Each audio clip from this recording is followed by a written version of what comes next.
Well, hello everybody, and welcome to our webinar, which we're calling How Mis- and Disinformation Can Hurt You and What You Can Do About It. This is going to be a very relaxed, we hope, kind of webinar. I'm joined by my two colleagues who will be introduced in just a moment.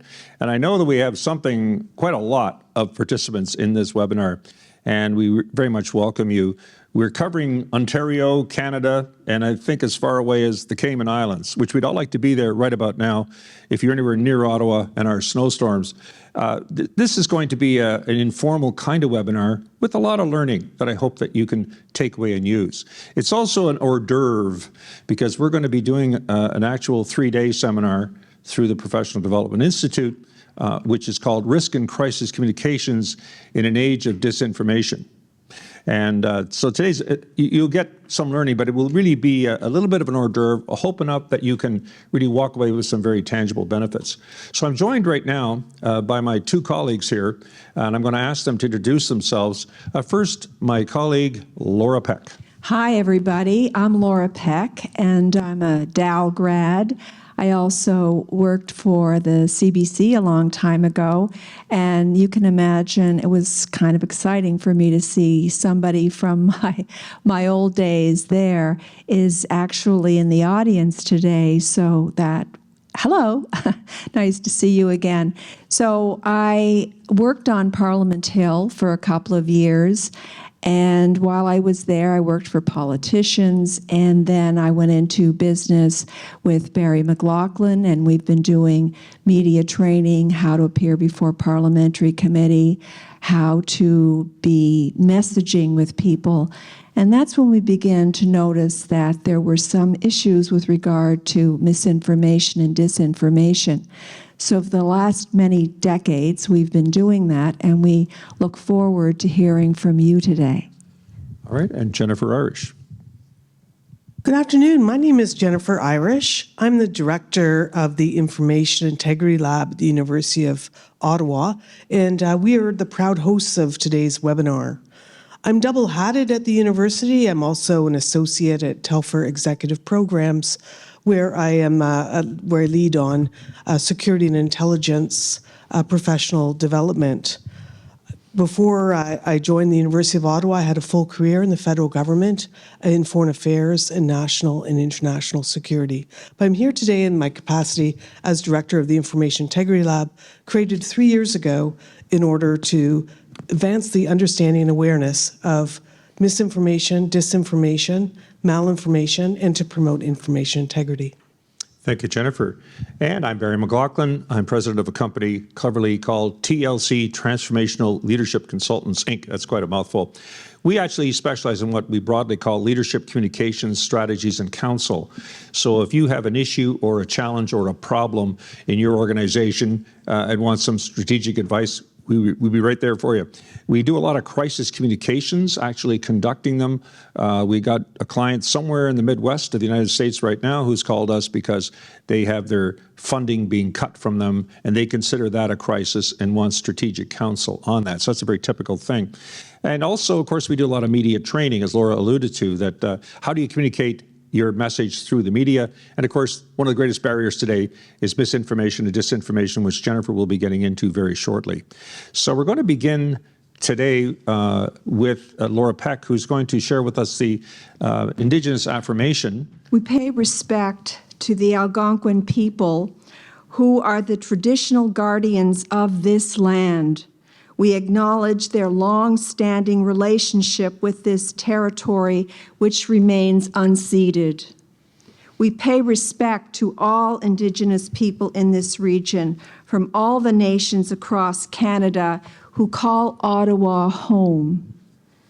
We acknowledge the traditional knowledge keepers, both young and old, and we honor their courageous leaders, past, present, and future. Now we'd like to turn to some learning outcomes, and let's have a look at that slide in which we are going to see how misinformation and disinformation is impacted. So how does misinformation impact the understanding of issues in organizations? What can communications do to fight back? How do you get your message across through a massive wall of noise, anger, and false information? And what are some strategies to take care of if you're hit by false information? And now it's my pleasure to have Jennifer Irish. And Jennifer, let you take the podium. Great. Well, thank you so much, Laura and Barry, for the opening and the kind words of introduction. So we're going to start by just providing some context for today in terms of what we are looking at in terms of information integrity and also the concepts of misinformation, disinformation, and malinformation. So first, some words about the Information Integrity Lab. One, welcome to our world. It's a crazy world now in terms of the information space. The lab is a hub of innovation, expertise, and ideas exchange that promotes understanding and awareness of information integrity, promote information integrity, and we are advancing ways of mitigating challenges to it. So what are we talking about when we talk about information integrity? Well, it refers to the accuracy, the reliability, and trustworthiness of our information. We take that so much for granted, but actually information integrity is under significant stress. So first, some scene-setting basics. This I'm showing on a slide, a rather anachronistic image of a young woman probably doing schoolwork with a notebook and a pencil. If that woman existed today, she would probably have more than one device on her. She would probably have headphones, and she'd be accessing her information on the basis of what algorithms thought were best for her. And the algorithms would be defining that on the basis of her click history. So the world is changing. This is the operating environment under which we are operating. This young woman is probably accessing more than 80% of her news from social media. So when we're looking at disinformation, and malinformation, they are not new concepts, but they are operating in an information integrity landscape which is challenged and is also where information and facts are accelerating at a tremendous speed as a result of our technologies. I'm not an academic. I'm a pracademic, but definitions can be useful. So we are just going to cover lightly some of the things that we're talking about today. So disinformation refers to verifiably false information that is deliberately created and shared with the intent of causing harm. Sometimes it may include a mixture of truth and falsehoods. Sometimes it may be selective, but it's manipulated to cause harm. Misinformation refers to incorrect or misleading information that is shared without the intent to deceive or cause harm. And I'm also just going to reference, but then set aside, malinformation. So malinformation refers to actually truthful information, but it's intentionally shared in a harmful context for malicious purposes. A famous example of this was the sharing of Hillary Clinton's emails during the 2016 elections, which was timed in order to cause her campaign harm. When we look how these things fit together, we see that misinformation and disinformation share the quality of being verifiably false, whereas disinformation and malinformation share the characteristics of intent to harm. Disinformation is particularly insidious because it includes both attributes. It's intended to harm, and it's based on false or distorted narratives. So I'm now going to do some wave-top examples of mis and disinformation. Just to give you a sense, you've been exposed to many of these before, but just in order to provide some concrete examples of what we're referring to. So examples of misinformation, it's hard to choose because there's just so much of it out there. I've chosen to select some images about health and safety. In the first example, we're looking at, there's a whole series of misinformed narratives about what could cure COVID, especially pre-vaccine.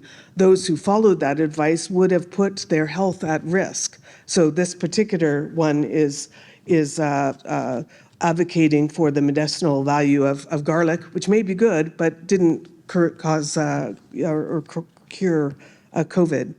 The second example is one that diminishes the importance of the forest fires. We see this kind of tactic also predominant in climate change, where there is a diminution of the nature of the threat, which distorts public awareness of the nature of the threat and can also impede public choices on how to deal with those.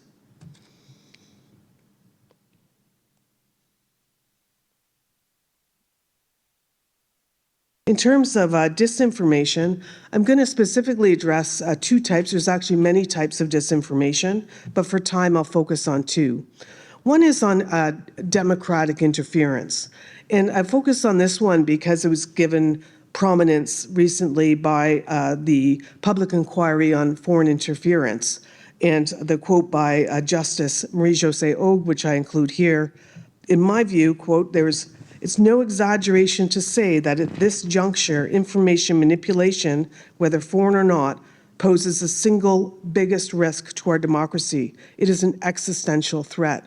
And I agree with that statement. And notice how it's framed in terms of the threat to democracy, not just elections. So in terms of elections in Canada, we do have some protections. One, we do elections off an analog system. We also have different processes in place to protect elections. Not perfect. There's improvements coming there. But we have to look at the effect on democracy. So what is the foundation of democracy? It's public discourse, evidence-based public discourse. And that's where mis and disinformation are especially insidious. I also just want to refer to visual and multimodal disinformation, which gets a lot of attention. So this refers to misleading or false information conveyed through images, videos, or other visual formats.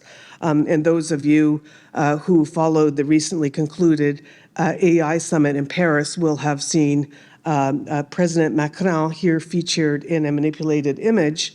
He did a whole series of I would say, I would call them deep fakes, but they're actually more like cheap fakes of himself in different postures. And his intent was really to draw attention to the importance of addressing visual disinformation.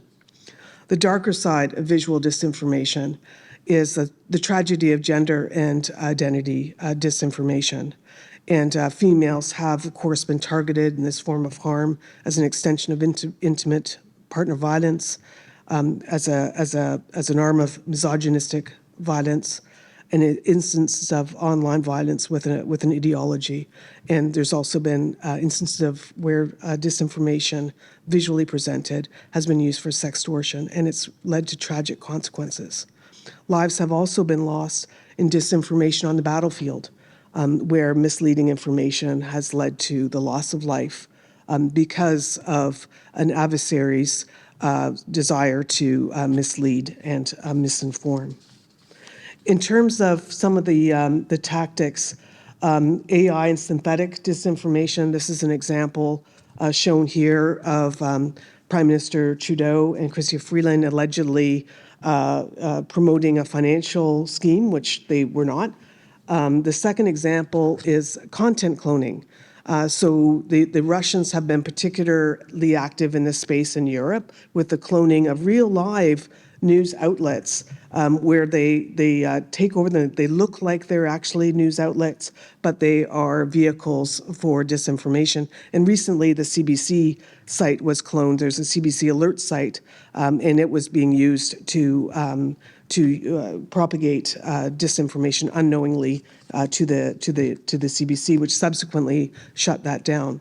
The third form we see a lot is hostile actors trying to create wedges in our society or social disunity by exacerbating sensitive issues, whether that be about gender, climate change, or identity issues. So why do we care? Well, we care because it distorts our public discourse and our democracy. We care because it affects our people psychologically, including children, young women. It also bothers us because it affects our social cohesion. It affects people's trust in journalistic outlets, trust in government, trust in the news. It also has a financial implication when companies are targeted, and national security. And I use that to also include national security in terms of international conflict, also our responses to emergencies. And finally, reputational risk, which is actually going to figure prominently in Barry's talk in a moment. It affects the reputation of companies who can't necessarily turn around narratives because of their speed and the ability to make sure that their own narrative comes out. And that includes also for governments. So I'm just going to briefly talk about the menu for mitigating. So what do we do about all this as a scene setter to what communicators can particularly do about it?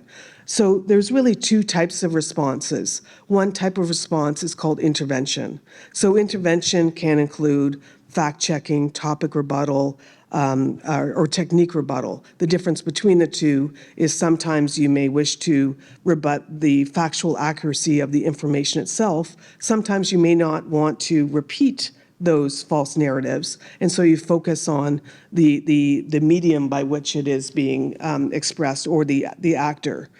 And the pitfalls of this is it's resource intensive. You have to do it very quickly. Taiwan used this type of intervention in terms of bringing down and responding to narratives very effectively during their general elections, where they faced a barrage of Chinese disinformation, but include hiring a hacker, or not hiring, actually include a volunteer squad of hackers who are willing to take that on because they saw the existential threat to Taiwan. And it's difficult to emulate. Another type of mitigation technique is inoculation. Inoculation focuses on public awareness, education, literacy. It can also be to prepare the ground for narratives that are coming. These can produce long-term resiliency. In the short run, it's more effective to use a combination of these measures, including counter-narratives, to make sure you get your message out. There's also, we find in mitigation strategies, the need to prioritize. For example, when we look at questions of narrative risk, we look at the rate of by which a narrative is accelerating versus the harm it can present. So we're going to now look at this in the context of what communicators face. So I'm going to punt this back to Laura and to Barry to cover the learning objectives for this part of the webinar, which is directed at communicators and what strategic communications can do in this very complicated area. Speaking of discussion, we do have a Q's and A's box that if you do have a question, please put your question in there. And our team here will be selecting from that. We probably couldn't do everybody's question, but at the last 15 or 20 minutes, we are going to leave time for questions. So please pop yours in there, and we're happy to take a stab at those. And now we're going to ask Laura to do something that we haven't done this before. We're looking forward to it, which is to actually poll you, to give a poll, to find out something about all of you, something 90 some of you attending today, to get some information about you. So I'm going to turn it over to Laura for our brief poll of all participants. Laura. So since it's a poll, I find whenever I do these online, sometimes I don't hear what somebody says. So I'm going to read these polling questions. So the first one is, where do you most encounter misinformation? No, I'm sorry. Question number one, I'm sorry. Have you accidentally, like I just did, it was an accident, have you accidentally shared misinformation online? A, yes, and I later realized it was false. B, no, I always verify before sharing. C, I'm not sure. D, I don't share news online. So I can tell you that 38% of respondents are saying that they don't share news online, probably for that purpose. But unfortunately, 17% of them have said yes, they've shared disinformation, but later realized it was false. Poll number 2, question number 2. Where do you most encounter misinformation? Is it on social media, meaning Facebook, Twitter, Instagram, etc.? B, news websites and blogs. C, messaging apps, WhatsApps, Telegram, etc. D, conversations with friends and family. So, Paul, I do appreciate you reading the results when you see them. That's great.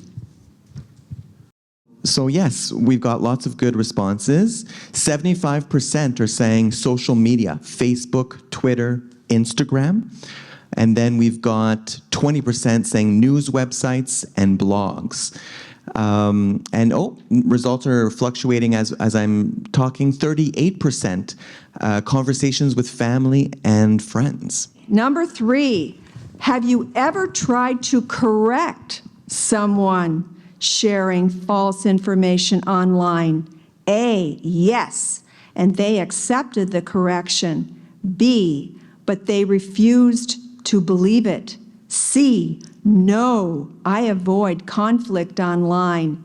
D, I don't engage with misinformation. So here we have a tie, 35%.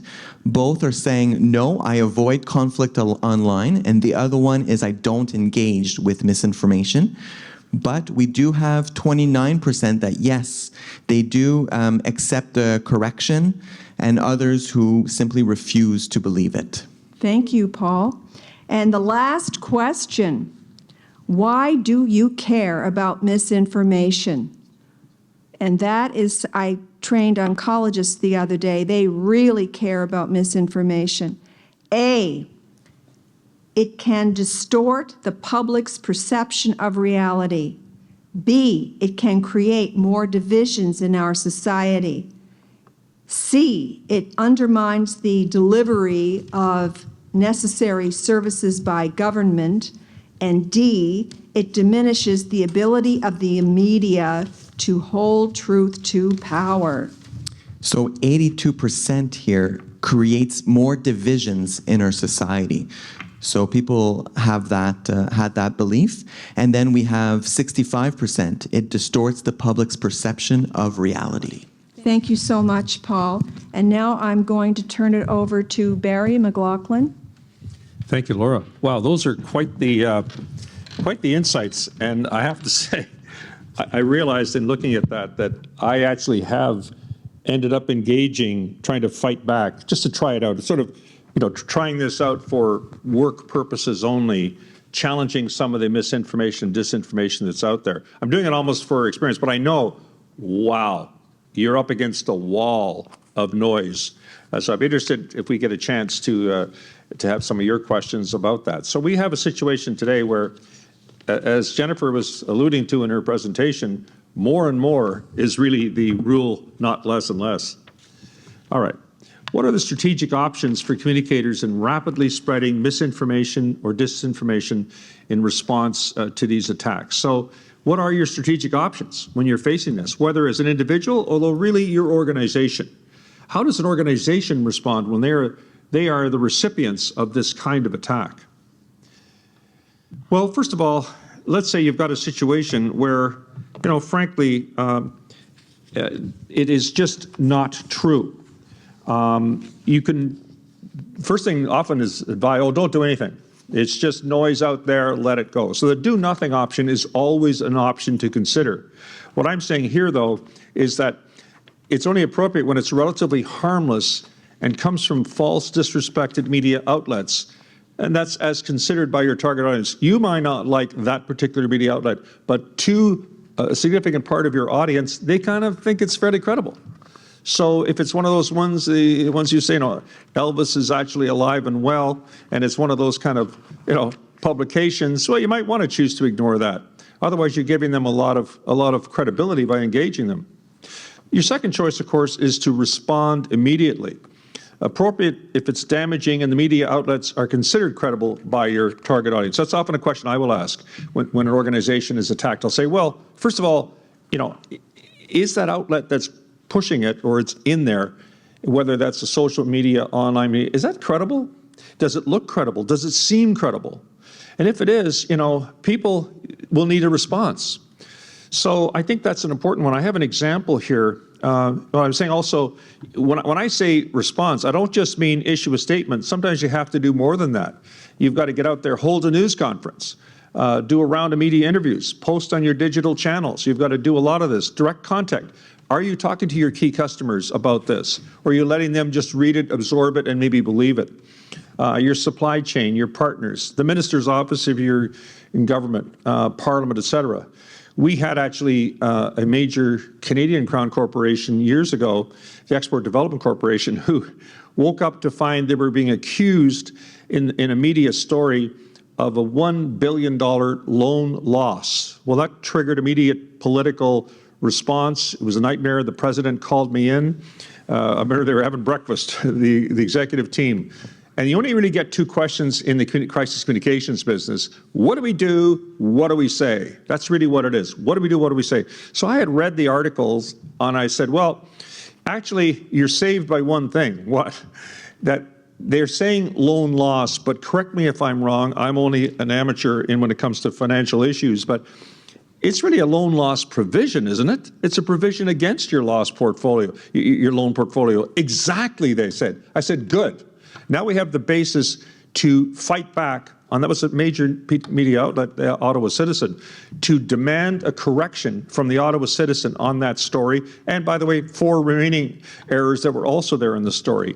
The Vice President went up on Parliament Hill and gave a slide deck briefing to parliamentarians to set the record straight, did interviews on it in other media. And finally, the newspaper of record, the Ottawa Citizen, posted on page 2 at the bottom, we were wrong. It should have been loan loss provision, not loan loss. As if, again, the average person even understands that. So I immediately, with them, issued a news release that said, Ottawa Citizen corrects error in story. And the key paragraph at the end was, we are awaiting correction of the 4 remaining errors in their story. So it's like, keep their feet to the fire on it.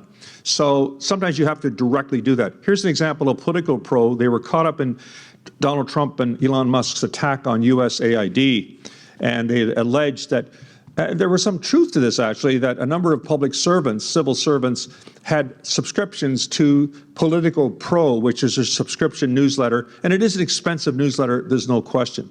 So Political Pro realized they were being drawn into this, and they had to do something to fight back. So there it is right there. So that's the issue right there. DOGE, in part of the DOGE, Department of Government Efficiency, for benefiting from taxpayers' dollars. So right there was the attack, with the President of the United States as well. That matters. So the very next morning, the head of the editor-in-chief of Politico posted this. Politico has been the subject of debate on X this week, X.com. Some of it has been misinformed and some of it has been flat out false. Let's set the record straight. And they go on then to set the record straight. That's very, very important, or you will be seen as a shill for civil servants and, in effect, politically biased. So they knew they had to stand up for themselves. Another strategic option when faced with mis or disinformation, your industry sector has been attacked, but not you by name or identifier. So that's where, let's say, the banking industry is rife with corruption. It's in bed with all kinds of criminals. Oh my God. Do you as an individual bank stick your neck up and say, well, we don't do that. That's not our bank. No. No reasonable bank would ever do that. But the banking association would. That's their role, to stand up and speak on behalf of their membership. And that's a classic industry sector response, not an individual member response. So we call it adopting a hurry up and wait strategy, which means that don't be proactive, stick your neck out, but you get ready to do so. The Army, I think they call that hurry up and wait. You know, get ready, have your material ready to go. And so if it comes out that they start now attacking your bank by name, then you can issue your statement. We don't want to do what's known as breaking into jail. That's sticking your neck out. You didn't really do that. You suddenly, in effect, you become the identifying company with it. And you didn't want to put your company right in the crosshairs of continued disinformation. And the fourth one here, when faced with mis or disinformation, this is where you're already under attack, and there's more negative bad news throwing more shade with that misinformation. They keep on firing out things at you. Do you respond to each and every one of those?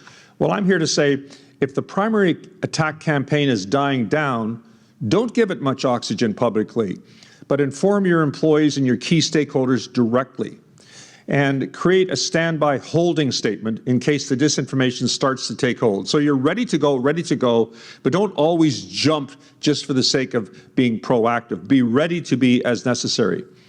If the primary attack is in full flight and it's from a perceived credible source to your stakeholders, so now it's just getting underway, then respond firmly with a more in sadness than an anger tone. I think that's important. So this example of a tone. Once again, we're seeing the handiwork of falsehoods by people who would deny those most in need. You know, like right now, if somebody, you know, because of the Delta Airlines incident that occurred at Toronto's Pearson Airport, by the way, a remarkable thing that occurred, and very, very thankfully, no one was killed in it. But it was a spectacular one that created tremendous media coverage. Delta's CEO was on television this morning speaking up for the airline, but also speaking to the bravery, the courage, the training of the crew and of the ground crew at Toronto's Pearson Airport for a remarkable evacuation. And that was the perfect way to respond to that. But let's say tomorrow, the next day, there starts to be stories then about Delta. Yeah, but here's the real truth about Delta. Oh yeah, here's what Delta, wow. You now have to say, wait a second, we're going to do one of those more in sadness than an anger tone response, so that just on the heels of this, it's so sad that people are taking advantage of this by making up that kind of allegation.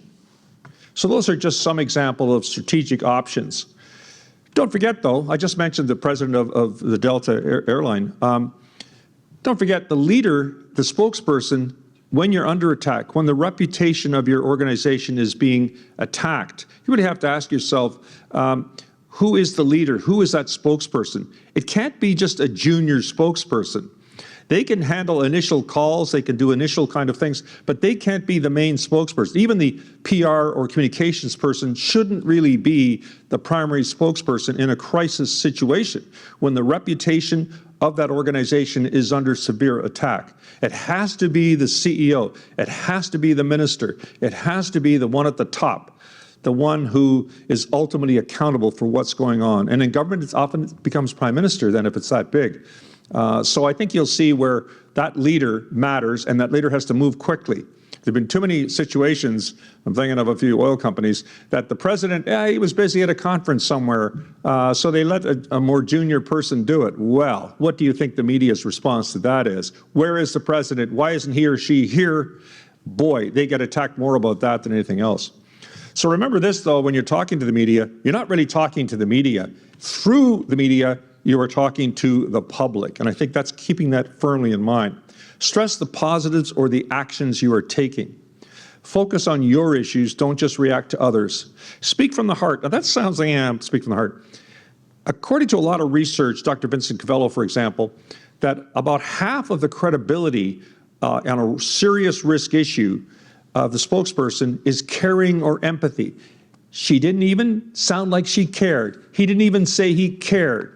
And so it's really important, apparently, that the first sentence out of your mouth be a caring, empathy, concerned message with the right tone. But you know, we're talking today about a lot of things that are obviously negative. They're very damaging, they're dangerous, and that's the world we're in. It's divisive. But, you know, John F. Kennedy became, of course, known as one of the great communicators of the 20th century, went to the Kennedy School, so everything Kennedy, of course, we have studied over that period. But he used the Chinese definition of of crisis. He said the Chinese use two brushstrokes to write the word crisis. One brushstroke stands for danger, the other for opportunity. In a crisis, be aware of the danger, but recognize the opportunity. And that's what we're here to say to you, that just because you're under attack doesn't mean you're finished. It's an opportunity to stand up for your values, stand up for your employees, stand up for your customers, and do the right thing, even if you're being alleged to have done the wrong thing. Ducking and running? Absolutely not. And the 3 Ds, stay away from those. Dodge, duck, and deny. No, get out there and tell the truth. If something has gone wrong, admit that. Don't jump ahead of investigators that you have the answer before they were even done. No, you have to wait until the information is verified by third parties who are in the business of determining what. Even you'll see that on that airline crash at Toronto's Pearson Airport. They're waiting for the Canadian Transportation Safety Board, the FAA, and others to really, the American investigators also, to make sure, do we have the facts? Because even though facts are being discounted heavily in this world, facts do matter. And when you're under attack, we need to hear your facts. You've got to give third parties a chance to speak up and stand up for you. So those are just some of the tactics, strategies for response. And we'll be doing a lot more of that in our 3-day course coming up June, later on this year. And we're looking forward to you to investigate that. So we have information on that. But really now, that's it for me. And we want to open it up to you. We want to give you a chance with some of your questions. And I know Paul has selected a couple here to start with. Paul, we'll turn those questions over to you, and we'll do our best to answer them. Okay, so Barry, Laura, and Jennifer, we do have some questions in the Q&A. The first one is from Victoria. She's asking, how can we distinguish between genuine misinformation and the suppression of legitimate dissenting opinions? That's actually one of the challenges. Sometimes there's actually, it was alluded to already by Jennifer that sometimes there is a base of fact to this, but they've taken it and blown it completely out of proportion. And that's something you have to really be clear of. Massive denials against massive assaults is not necessarily the right strategy. So that's just my initial comment. Jennifer, over to you. Yeah, I agree. Context does matter. But it's also extremely important that we draw a distinction between fact and opinion. So when we are looking at identifying or disinformation, it's not that we are looking at the opinion, we are looking at the facts that underlie that opinion. So if the facts are false, that's what needs to be corrected or mitigated through the measures that we talked about. Opinions are something that we should cherish, we should encourage, because that's the foundation of a vibrant democracy. It's just important that those democratic discussions take place on the basis of a verifiable, factually accurate information. Thank you. Let's go to another question there, Paul.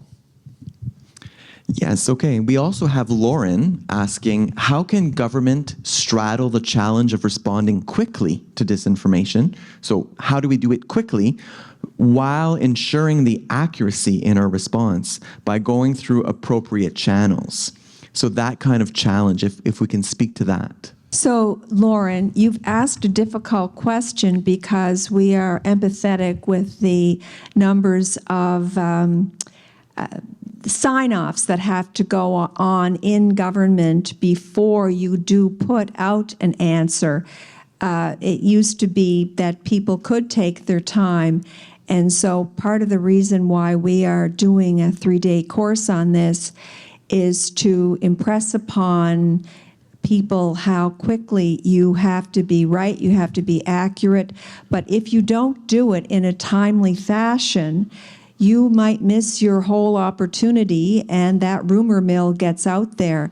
So these are not easy things that we are hoping to accomplish. We're just saying that is the new reality in which you have to respond with accuracy in a short period of time. Make one quick addition to that. I believe in the incident command system, which most organizations have for crisis communications. When you have a crisis, you need to get to an incident command system basis so that the key decision makers can quickly make decisions. If you go back to business as usual, we go from this level up to this level, up to this level before we finally get signed up. You're going to be out of it. You're gone. You're tomorrow and the day after, and next week when we have our big conference, we'll talk about it then. Wait, too late. So the traditional internal decision-making absolutely cannot be what's going to get you through a crisis. Jennifer, anything? Yeah, I would just add that it's not necessarily always the most effective strategy to be responsive and to be quick. I would say that's the ideal, because what happens is algorithms will already start to go on to the next narrative. And what some, especially when you're dealing with disinformation, what some of the propagators of false information are hoping is that you get all wound up into responding to their first narrative and they've already moved on to their second narrative. So it's important not just to fact check for a couple of reasons. One, studies have shown that that's not necessarily the most engaging way to respond to mis and disinformation, that mis and disinformation are characterized by the passion or the emotional content contained within, and you need to capture some of that in an effective response. So when you're dealing with how to take down information, you should also be conscious of trying to get out your own counter-narrative, which is fact-based, which does respond to the initial narrative, but also gets your narrative out there. And that's why, don't just focus on the quickness of your response, but also focus on the effectiveness and making sure your own message is heard. If I could just add one more point on that. The really important thing that I would add to it, I believe it's important, is if you know something that is about to blow up, if you know something is absolutely wrong, are you going to announce it or wait till the media find out about it? I'll give you a perfect example. We were at a conference in Washington speaking, and somebody from the audience said, this is years ago, I am from the U.S. Border Services, and we have a report that some of our agents on the southern border are on the take. This is very timely nowadays. I said, well, did you authorize the report? The person said, yes, we authorized it. So this is the results of your own investigation report. That is correct. Okay, I would absolutely not wait till the media. I would hold a media availability or news conference to say our independent audit of this has determined that this has taken place. We've taken action. We've suspended. We've done da-da-da-da-da-da. So you get to own your own bad news. And we ended up with a contract for many years with them because of that answer. Because all of the internal advice was, well, just wait. Maybe they won't find out about it. So you have to have a proactive mentality. But to Jennifer's point, it's absolutely true. It doesn't mean you'll always have to leap in first. These are judgment calls based on the situation. And if I may, and sorry to do another pile-on, but the technique that Barry has just described is called pre-bunking, and it does have a role. In fact, a lot of researchers suggesting that it's amongst the most effective tactics for dealing with false narratives. So the ideal is that you have anticipated narratives that are coming your way, and you've prepared the ground. So either through proactive communications or at least by providing some context for the public in order to how to digest that message. So this was done extremely well, for example, in the lead up to the Russia invasion of Ukraine, where it was realized that the Russians were deliberately sending out misleading information about their intent. And especially the Brits got quite ahead of that in saying what they expected to happen and why, in contextualizing that and preparing their public. And there's a lot of that happening now, for example, in Northern Europe and the Baltics, which is an area of study for us at the moment, because there already is active gray zone conflict in that region from Russian disinformation, and they are preparing their public with resiliency tools and with contextual narratives in order to make sure that they are strong and resilient in dealing with the mixture of mis and disinformation with other tactics such as sabotage and gray zone war conflict tactics. Great. Many participants, including Stephen, are asking, how does AI play a role in all of this? Whether negatively in spreading misinformation, but also how it's helping combat it. And that's probably one of the things that's taking up our time, learning how to do this and work with AI, and of course with the human touch. And so right now you can still sort of figure it out because the pictures, there's just something in your gut that tells you that picture is just not quite right. There's something in the text that tells you there's something not quite right. But it's going to get more difficult because AI is just totally taking over this globe of ours. So I am predicting it'll get more and more difficult for us to figure out what is AI driven and what is the real thing. Jennifer, did you want to say something? Yeah, I don't want to paint. Sorry. I don't want to paint the scenario of a bot versus bot world, but we are sort of in that juncture when we're dealing with disinformation in particular. I mean, these narratives propel so quickly, they're propagated so quickly because they are enabled by AI. And it's hard to imagine effective responses over the longer term, especially that don't also involve AI. The lab is about to release a report on visual and multimodal disinformation with the latest information on what AI is doing in that area, and also tools that people can use that are AI enabled in order to combat or to detect disinformation. So certainly as the lab proceeds to deepen our analytics on mis and disinformation, we are looking at ways of harnessing AI to look for patterns to help us detect narratives. And there are a number of labs who are already doing that quite effectively, and to governments as well. Thank you very much. Do we have some questions there, Paul? Yes, of course. We have Lauren, who's back with a new question. She would like to know, who is the most important audience that needs to be listening to these kinds of events, webinars and conferences? Are we prioritizing senior decision makers? Are we prioritizing employees at all levels? How do we make those decisions? That is a great question, Lauren. To me, I'm a little concerned that there can be pockets of people fascinated and well-informed in organizations about AI, disinformation, and so on, but the key decision makers may not be. And that worries me, that concerns me, because in the end, for large organizations in particular, we need the C-suite, as it's called, to be very on board the need for many of these remedies. There's risks attached to response. There's also risk attached to not responding. And developing that kind of skill set internally, develop those kind of tools internally are critically important. So I believe that this has to, from the front lines to the C-suite, we've got to see a lot more knowledge, understanding of this absolute reality of today's world. Jennifer. Yeah, I would say governments have tools that we do not have on the outside. And there is quite a bit of work happening by governments in repelling mis and disinformation, repelling it at source, bringing it down, responding. Certainly the rapid response mechanism established by the G7 and housed here in Ottawa does effective work in that place.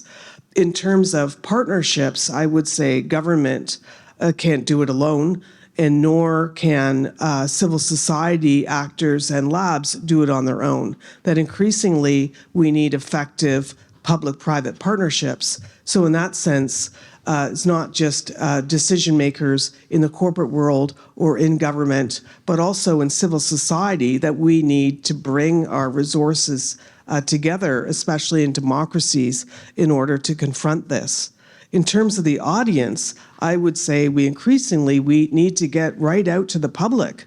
So it's not just important that decision makers or those who are in the business understand what these techniques are. But we need to make sure that our publics get the resiliency tools that they need to detect and mitigate the impacts of disinformation, and especially the most vulnerable.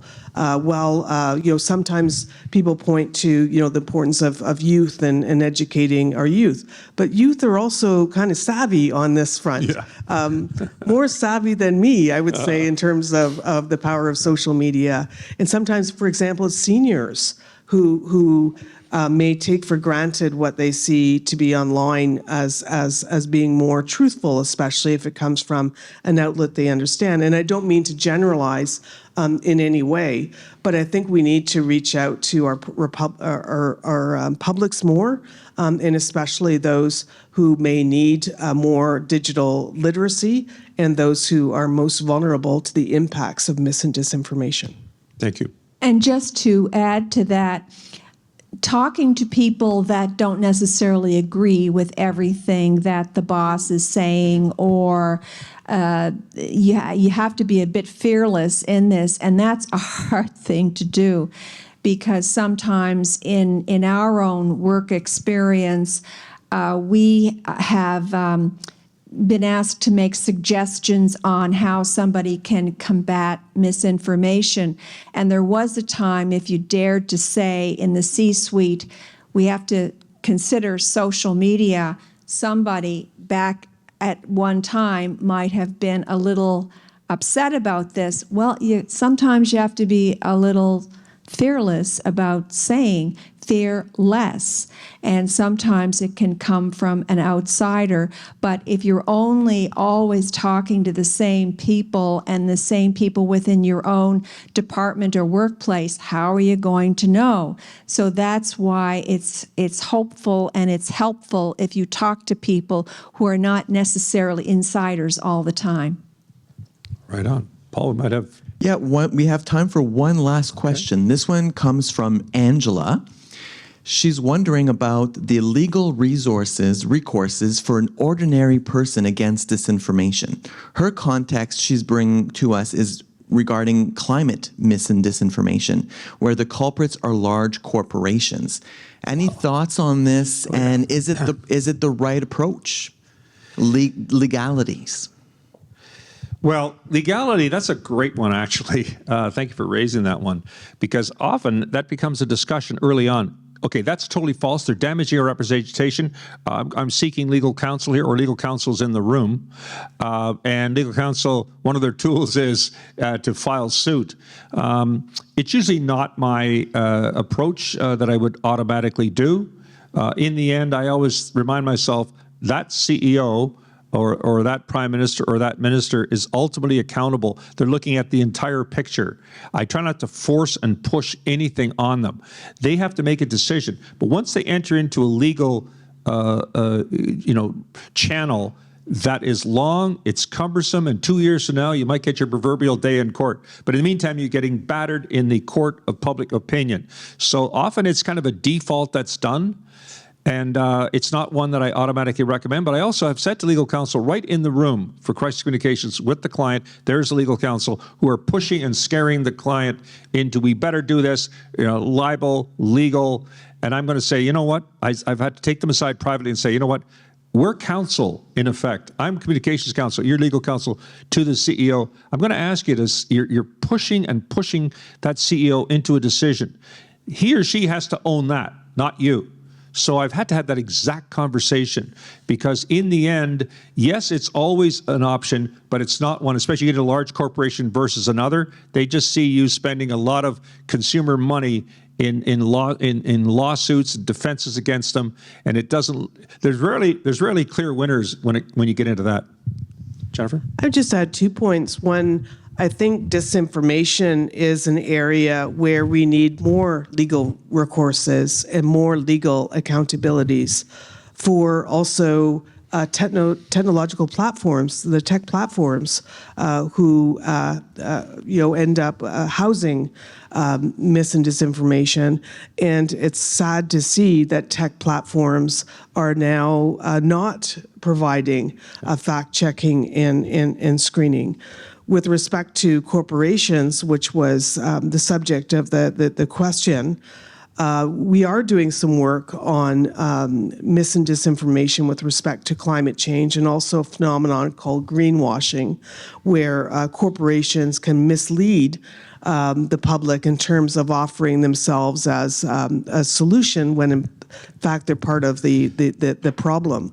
And there are some legal courses available. If they are advertising falsely, then there are legal remedies that can be taken. And I would argue that more needs to be done to put corporations and others, actors who are propagators of disinformation, to account.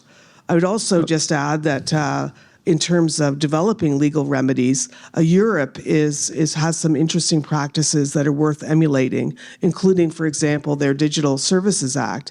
We had tried to pass an Online Harms Act earlier this year, and it looks like that legislation is stalled. But Canada needs to be much more active in trying to get out these different acts and recourses that we need to take, not just corporations to account, but other hostile actors who are propagating disinformation. Thank you, Jennifer. We are right out of time. I want to thank everybody very much for your participation. 3-day course, Risk and Crisis Communications in an Age of Disinformation, coming up June 9th, 10th, and 11th. We'd love to see you. That's in person, by the way. Check that out and keep in touch with us. And if you have any further questions, by all means, contact us. You've got our contact information on our last slide there. We'd love to hear from you. And I want to thank you. I want to thank the technical crew here at the University of Ottawa. Amazing crew who are doing a lot of amazing things. I want to thank all of you. Too many names to list here. And my colleagues, Jennifer Irish and Laura Peck, thank you. We hope we've been able to meet your goals for this session. We look forward to hearing from you in the future, and good luck on your journey in this world of disinformation. Thank you.